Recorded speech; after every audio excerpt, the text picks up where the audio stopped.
Beijing mystery. Bus number 375. రాత్రి ప్రయాణం. స్నేహితులారా, రాత్రిపూట ఒంటరిగా ప్రయాణించడం ఎప్పుడూ థ్రిల్లింగ్ గానే ఉంటుంది.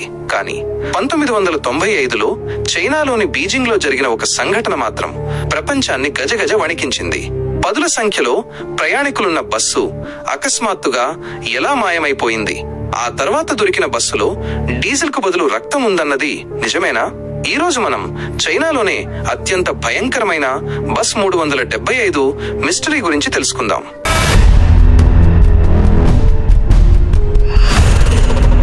సంఘటన నేపథ్యం. తేదీ నవంబర్ 14, 1995. సమయం రాత్రి సుమారు ఉదయం 11:30 గంటలు.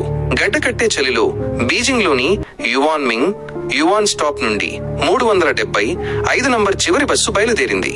ఆ బస్సులో డ్రైవర్ మరియు ఒక మహిళా కండక్టర్ ఉన్నారు. బస్సు కొంచెం దూరం వెళ్ళాక ఒక ముసలావిడ, ఒక యువకుడు మరియు ఒక జంట బస్సు ఎక్కుతారు. అంతా ప్రశాంతంగా సాగుతోంది. తర్వాతి స్టాప్ లో ఆ జంట దిగిపోతారు.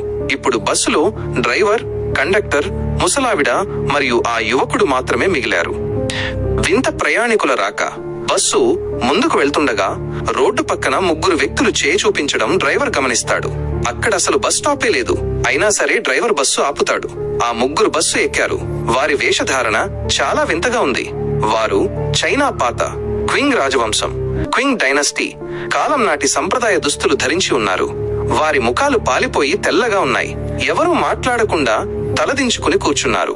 బస్సులోని వారంతా భయపడితే బహుశా వీరు దగ్గరలోని ఏదైనా నాటక కంపెనీలో పనిచేసేవారేమో, బట్టలు మార్చుకోవడానికి టైం లేక ఇలా వచ్చి ఉంటారు అని కండక్టర్ అందర్నీ సర్ది చెబుతుంది.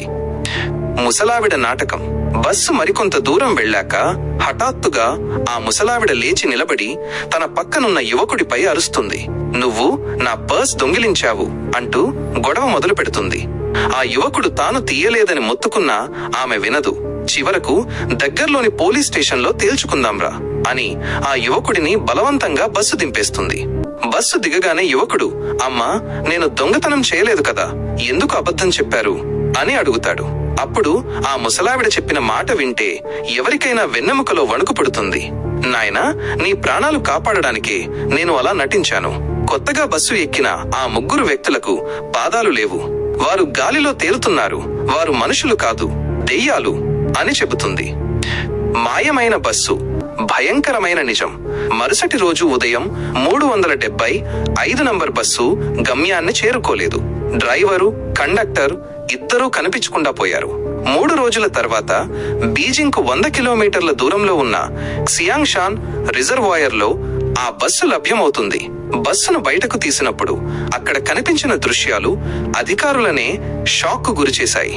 బస్సు ఇంధన ట్యాంకులో పెట్రోల్ కు బదులుగా తాజా రక్తం నిండి ఉంది. బస్సులోని మృతదేహాలు కేవలం 3 రోజుల్లోనే విపరీతంగా కుళ్ళిపోయాయి.